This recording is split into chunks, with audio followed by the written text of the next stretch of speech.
नमस्कार दोस्तों। Ocean network में आपका स्वागत है। मैं हूं ओमकार चौधरी। भाऊ तोरसेकर साहब जुड़ गए हैं। भाऊ, बहुत अभिनंदन। बहुत भाऊ, कई लोगों को चिंता हो रही है। पोस्टर बैनर लेकर के पार्लियामेंट परिसर में खड़े हैं कि अमित शाह कहाँ गायब हैं संसद से। आप इनको बताएंगे कि अमित शाह इस समय क्या कर रहे हैं? तैयारी कर रहे और क्या। क्योंकि उनके पास ये ऐसा नाटक करने नौटंकी करने का टाइम तो है नहीं। इनके पास खाली टाइम बहुत पड़ा है। अमित शाह के पास वो टाइम नहीं। उनको पंजाब, उत्तराखंड, उत्तर प्रदेश, गोवा का चुनाव लड़ना है। उसके लिए पार्टी की तैयारी करनी है, ऑर्गेनाइजेशन बनानी है। फिर बीच में मानसून सेशन है, ये उसकी तैयारी है। अलग अलग बिल्स आने हैं, तो इनके पास बहुत टाइम है ना। जाके जंतर मंतर पर गाली देने को टाइम है, उधर नाच गाना करने को टाइम है, रास्ते पर बैठकर लेट जाओ उसके लिए टाइम है। उनके पास है नहीं ना उतना टाइम। मोदी के पास इंटरनेशनल जो कुछ चल रहा है उस पर ध्यान देना है। लोगों को अलग अलग चीज जो होती है वो प्रोवाइड करना ही जिम्मेदारी है। ये नहीं करोगे जिम्मेदारी सरकार की होगी, तो उनको तो जिम्मेदारी उठाने के लिए टाइम चाहिए ना। आप तो कोई जिम्मेदारी उठाओगे नहीं, ना पार्टी चला पा रहे,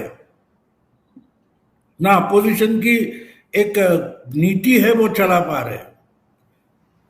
तो जो कुछ टाइम उनके पास 24 घंटे का है उसको एक एक मिनट एक एक सेकंड का इस्तेमाल कर रहे। तो आपको दिखने चाहिए लोकसभा में या राज्यसभा में या पार्लियामेंट में, इसलिए अमित शाह नहीं दिखाई देंगे। और जहां चाहिए वहां जरूर दिखाई देंगे। जहां उनका एक एक मिनट काम के लिए होता है वहां वो जरूर दिखेंगे। आपको देखना है तो वहां देख जाकर देखिए।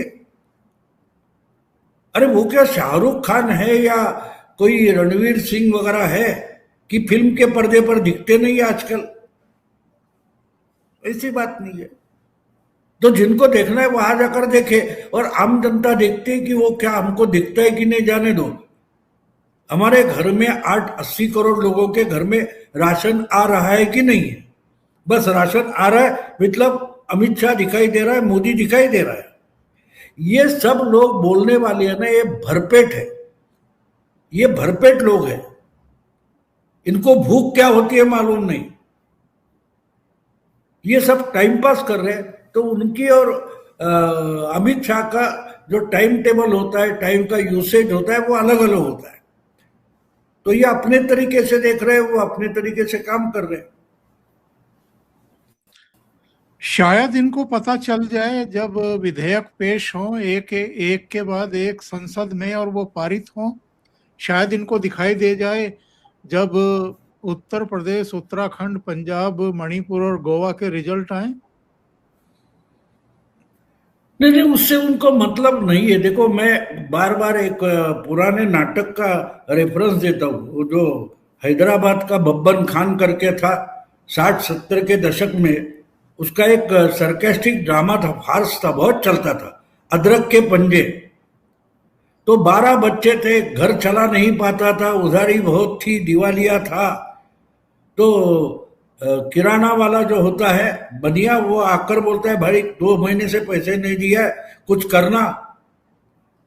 तो उसकी बीवी एक थाली में चावल लेकर उसमें से कंकड़ निकाल रही है, और बनिया पूछ रहा है कि भाई 2 महीने का पैसा तुमने नहीं दिया। तो बीवी बनिया को पूछती है, अच्छा आजकल या क्या कौन सी चावल होता है खास, बासमती का रेट क्या चल रहा है? उसकी बीवी बब्बन खान की बनिया को, दुकानदार को पूछती है जो घर आया है उधारी लेने, कि बासमती का भाव क्या चल रहा है। तो बब्बन खान का जो जवाब है ना, वो आज के अपोजिशन के दिवालियापन का अच्छा लक्षण है। बब्बन खान बीवी को बोलता है, यार उधार पर तो लेना है, भाव से क्या मतलब। तो कौन सा बिल आने वाला है, पास होने वाला है, इससे इनको क्या मतलब है? उनको पार्लियामेंट्री प्रोसीजर, पार्लियामेंट्री पॉलिटिक्स से कोई मतलब है ही नहीं। एक नौटंकी करना है, कैमरा को ध्यानाकर्षित करना है। वो जंतर मंतर पर करे, पीएम निवास के बाहर करे या पार्लियामेंट के कंपाउंड में करे, उससे कोई फर्क नहीं पड़ता। बिल्कुल सही कह रहे हैं। और भाऊ, चीफ जस्टिस ऑफ इंडिया ने क्या गलत टिप्पणी की थी जब उन्होंने कॉकरोच शब्द का इस्तेमाल किया था?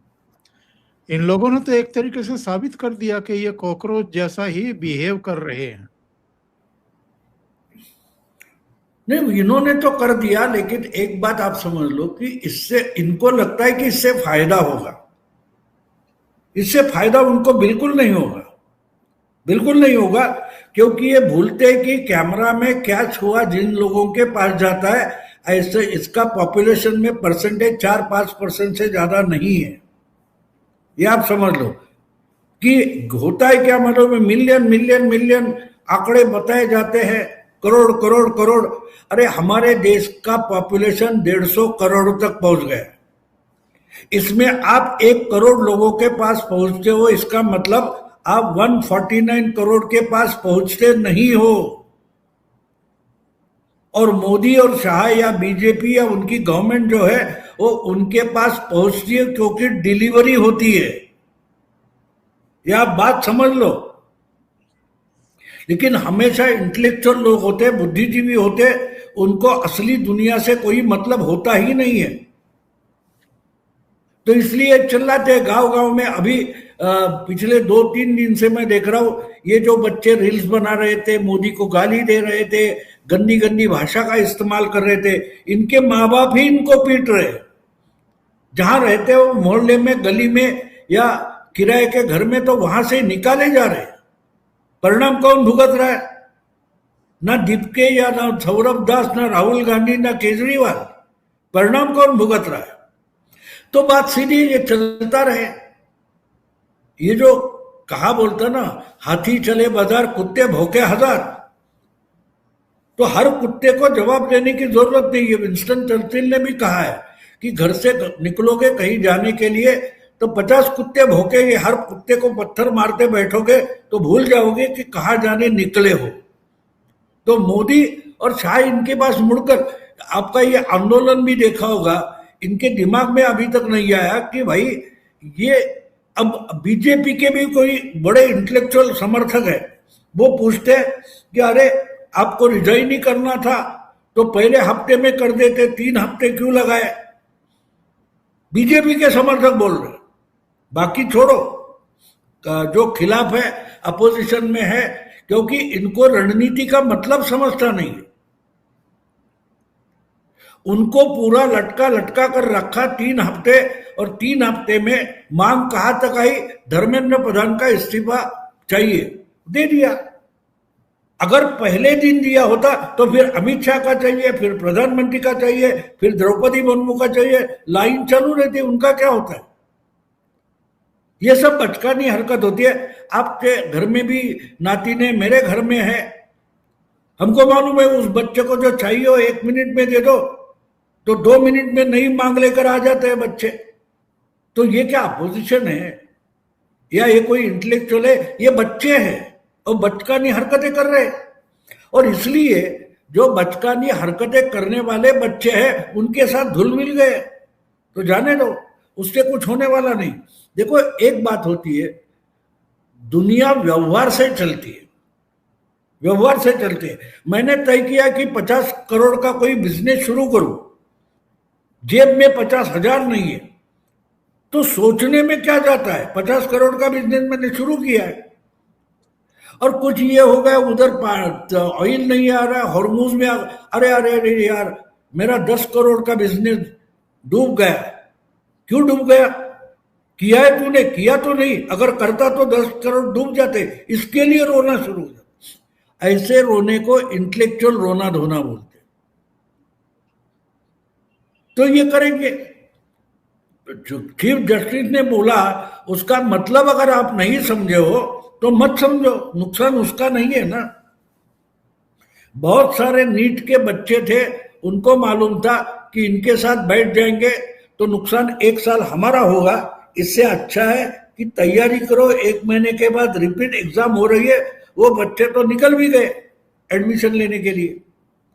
तो ये जिनको नाटक करना है वो नाटक करते रहेंगे, इससे ज्यादा इनको हासिल कुछ भी नहीं हो रहा। एक बात होती है, आंदोलनकर्ता जो होते हैं ना, ज्यादा से ज्यादा वो नकारे होते, निकम्मे होते। हमको लगता है कि इन्होंने मोदी को गाली दी, अमित शाह को गाली दी, ये इसका हेट करते, नफरत करते, बिल्कुल नहीं। ये गलत धारणा है कि जिन्होंने मोदी को गाली दी वो मोदी का तिरस्कार करते हैं, ये आप लोगों की गलत धारणा है। वो अपने आप का तिरस्कार करते हैं, खुद का तिरस्कार करते हैं, खुद से नफरत करते हैं कि मैं इतना नालायक निकम्मा क्यों हूं। बात सीधी है, लेकिन वो सच्चाई मानने की शर्म लगती है, इसलिए इसका ठिकरा दूसरे के सर पर फोड़ा जाता है। इससे ज्यादा आंदोलन में कुछ हासिल नहीं होता। जब आंदोलन जेन्युइन होता है, ओरिजिनल होता है, सच्चा होता है, तो उसकी लाठी खाने के बारे में तकरार कोई नहीं करता। या तो हर कोई तकरार कर, अरे हम पर एफआईआर दाखिल हुआ तो क्या आरती उतारे, पद्मश्री दे दे आपको? तो ये चलता रहता है। और मीडिया ने इसको इतनी हवा दे रखी है कि उनको लगता है हम मीडिया में आए तो हम इन्फ्लुएंसर हो गए, हम बड़े कुछ सेलिब्रिटी हो गए। अरे कोई सेलिब्रिटी बन चुका है तो बनने दो। एक और बात जाते जाते बोल दूं, बहुत साल, अभी हमारी उम्र तो 80 के आसपास आने लगी है, तो कम से कम 60 साल से ज्यादा हमने फिल्में देखी है। तो मुझे फिल्मों के डायलॉग बिल्कुल मजाक लगती थी, क्या बोलते कुत्ते कमीने वगैरह गाली देते। तो फिर उसमें एक डायलॉग पुराने फिल्मों में आपको रिपीटेड मिलेगा कि लड़का है या लड़की है, गुस्से से घर से निकल जाते हैं, घर छोड़ जाते हैं, तो माँ रोती रहती है और बाप उसको बोलता है अरे जाने दो, 4 दिन में आटे दाल का भाव पता चलेगा तो वापस लौटे। ये जो बात है, इसका मतलब मुझे अभी समझ रहा है।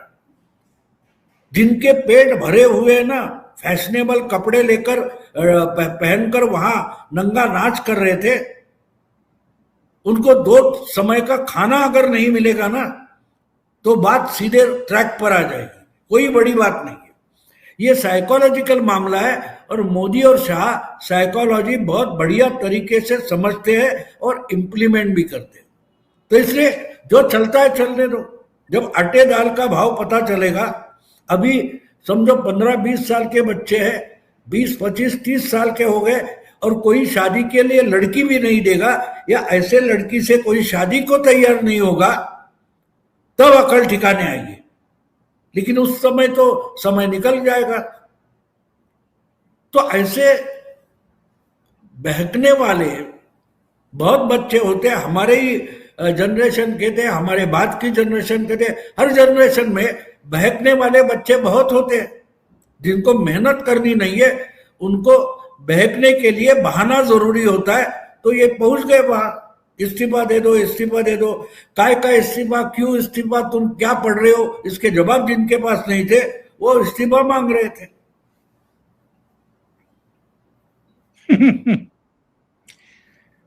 भाऊ, कहीं से भी ये लग रहा था कि ये नीट के परीक्षार्थी हैं, स्टूडेंट हैं या जेनजी हैं, कहीं से भी लग रहा हो?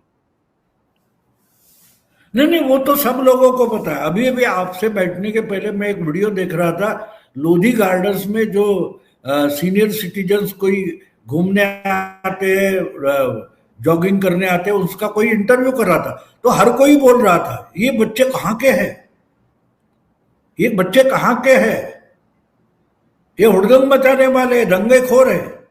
लोगों को पता है, लेकिन मीडिया को अपना एजेंडा आकर लेकर जाना है, अपोजिशन को अपना एजेंडा लेकर जाना है। इसलिए वो बोल रहे हैं कि बच्चे हैं, स्कूल के बच्चे हैं, छात्र है, स्टूडेंट है। अरे वो कहां से आपको स्टूडेंट दिखाई दे रहे, कहां से स्टूडेंट दिखाई दे रहे? लेकिन ये प्रोपेगेंडा चलता है, बहुत जल्दी वो खत्म भी हो जाता है, क्योंकि अगर उसको टीआरपी नहीं है तो लपेट कर रुकना पड़ता है। तो चलने दो। अभी देखो, कल परसों की बात है, मैंने एक बड़े मीडिया हाउस से रेवेन्यू का इतना नीचे आ गया रेवेन्यू कि 120 लोगों को निकाल दिया है बड़े मीडिया हाउस से। तो फिर भी बाज नहीं आ रहे हो तो बंद होने तक चलते रहो एजेंडा, कोई बात नहीं, क्योंकि लोगों को अब पता चले कि इनकी खबर की मुझे जरूरत ही नहीं है। मुझे व्हाट्सएप पर बहुत कचरा आ जाता है, उसमें से मैं ढूंढ निकालूंगा न्यूज और समझ जाऊंगा, या कोई 4 यूट्यूबर्स है वो अच्छी तरीके से खबर दिखाते हैं और समझाते हैं, उनका सुनूंगा, चैनल वगैरह अखबार की मुझे जरूरत नहीं है। तो दिवालिया बन जाएंगे, तब तक चलते रहो। आज मेरी आवाज खराब हो गई है, मेरी 50 साल सिगरेट पिए तो दूसरों ने गुनाह नहीं किया, सिगरेट बनाने वाले कंपनी ने बनाया, लेकिन सिगरेट पीना फूकना ये मेरी गुनाह थी, कीमत मुझे चुकानी पड़ रही है। तो जो कर रहे हैं मीडिया वाले ये सब अपना एजेंडा चला रहे, चलते रहे, मोदी का कोई नुकसान नहीं होगा, ये मोदी जानता है। और इसका कारण ये है कि मोदी की पब्लिक लाइफ शुरू हो गई वही छात्र आंदोलन से हुई है। 1974 में गुजरात का जो चिमन सरकार हटाने के लिए नवनिर्माण आंदोलन हुआ था, उससे मोदी जी का पब्लिक लाइफ शुरू हो गया। एक किसी कॉलेज के कैंटीन में, मेस में खाने पर झगड़ा हुआ और उस पर से जो आंदोलन शुरू हो गया, उसने चिमन पटेल सरकार गिरी थी। और मुझे याद है कि उसके पहले 6 महीने बिहार में आंदोलन चल रहा था मुख्यमंत्री अब्दुल गफूर को हटाने के लिए।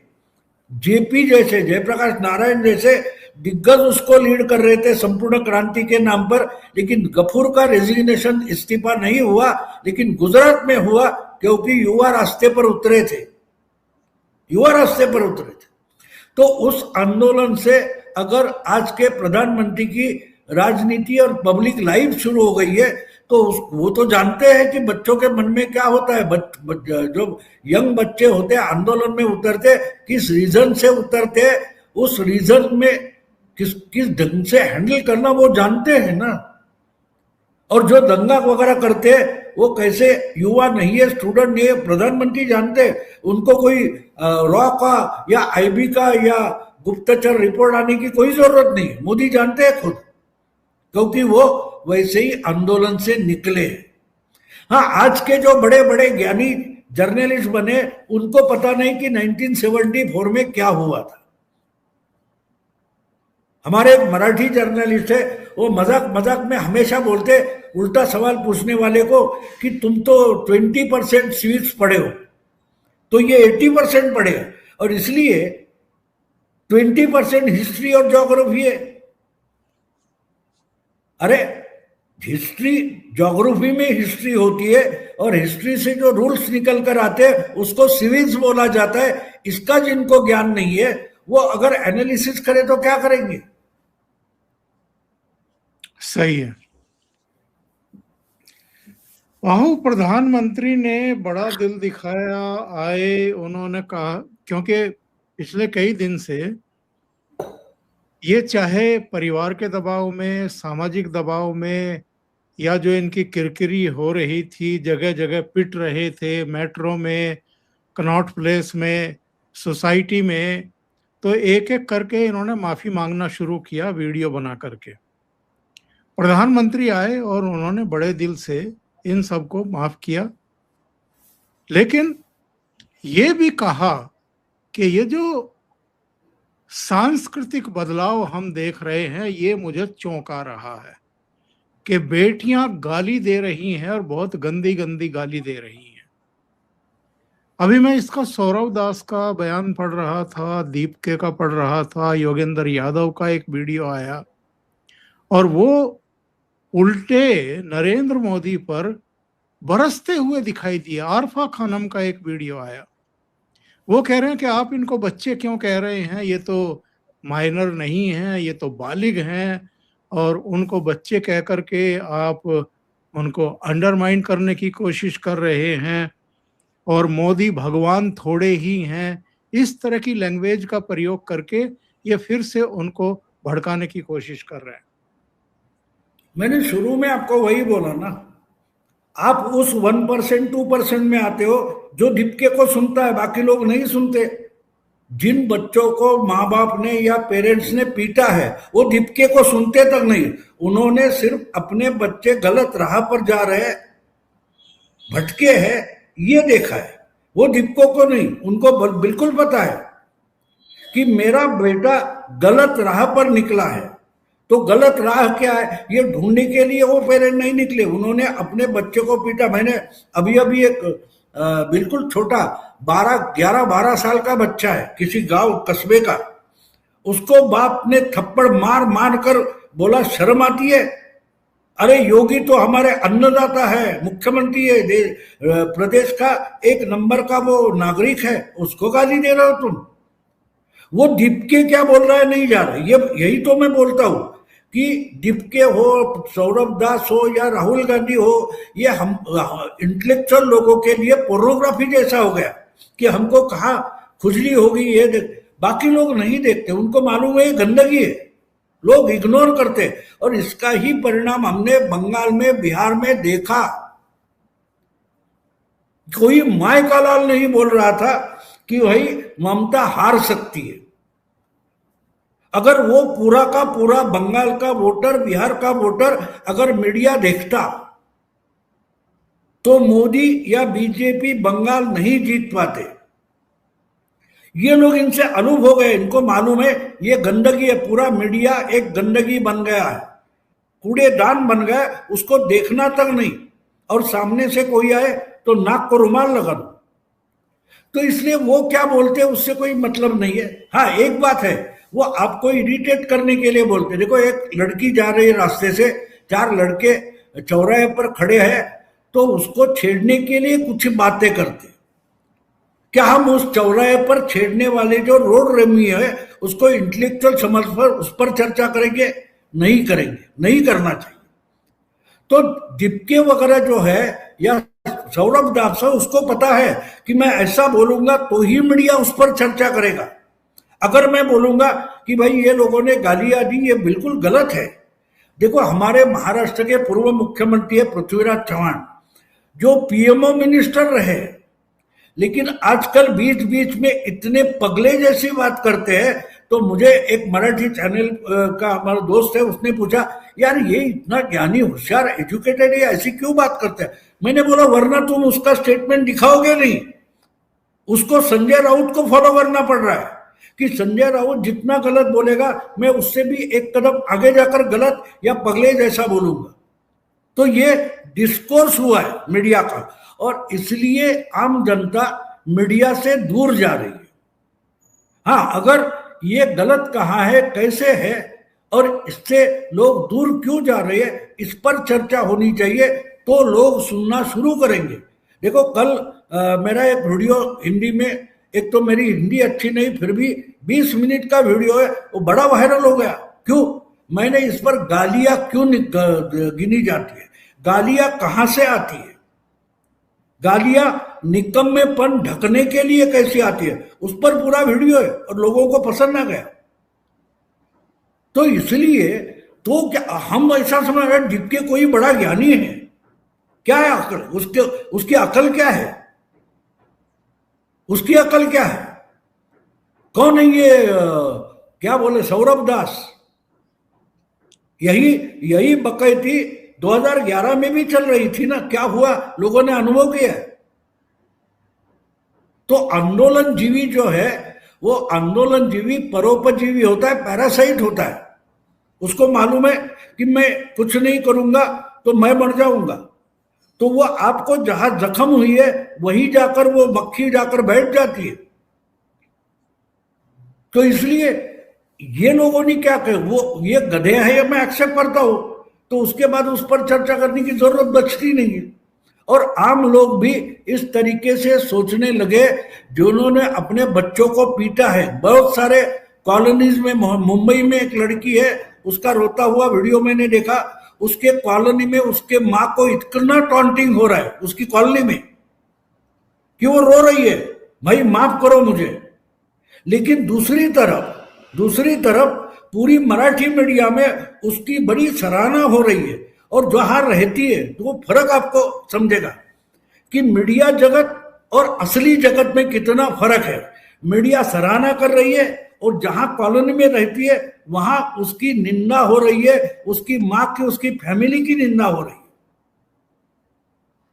तो इसको बढ़ावा हमने भी नहीं देना चाहिए।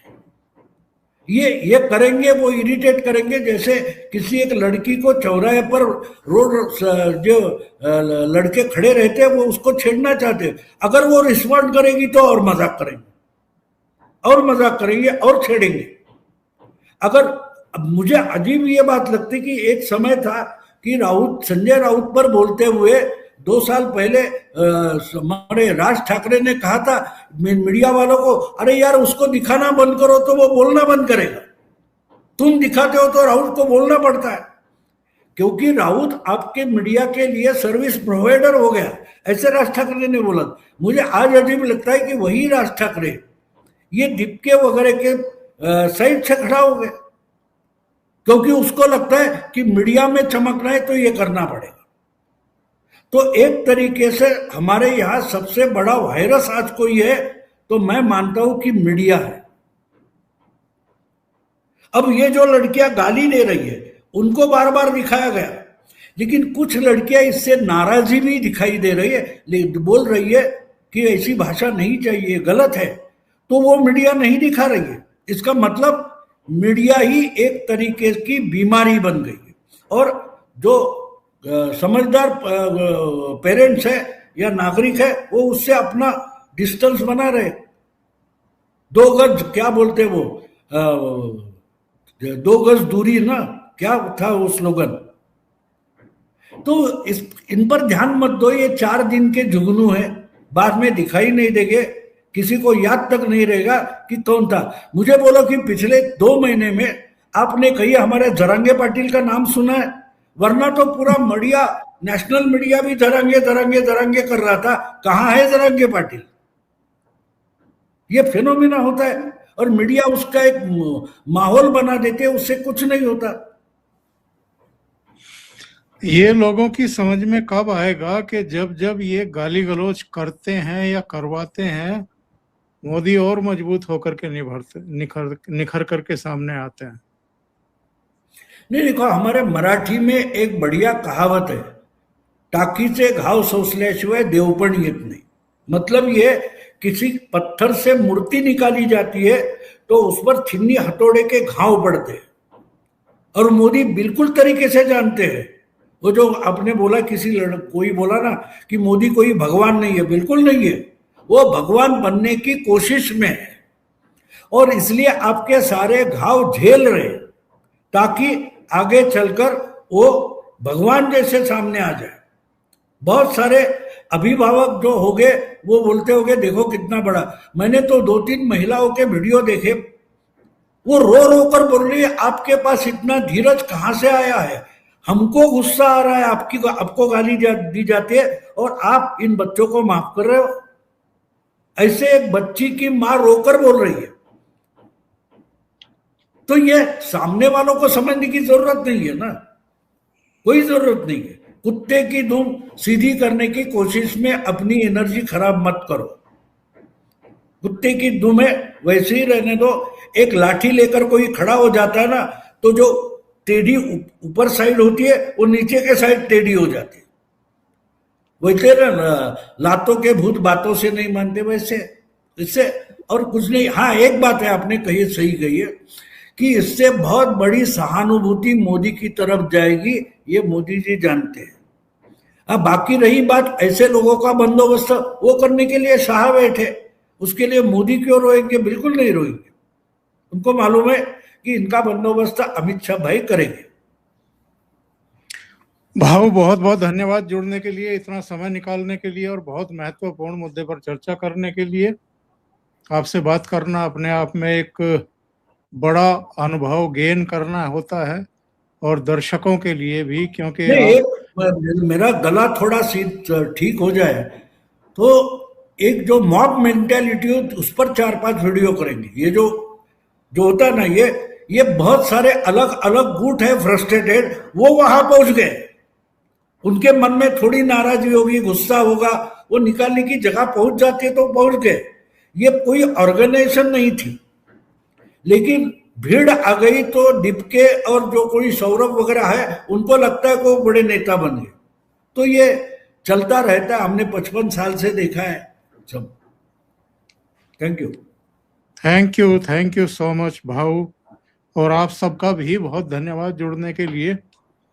आप सबसे अनुरोध है, आपको ये चर्चा अच्छी लगी हो तो लाइक का बटन दबाएं, वीडियो को शेयर करना ना भूलें, और चैनल सब्सक्राइब ना किया हो तो अवश्य कर लें। भाऊ के 2 चैनल हैं, मराठी में प्रतिपक्ष और हिंदी में प्रतिवाद, उनको भी सहयोग करें। थैंक यू सो मच भाऊ, नमस्कार।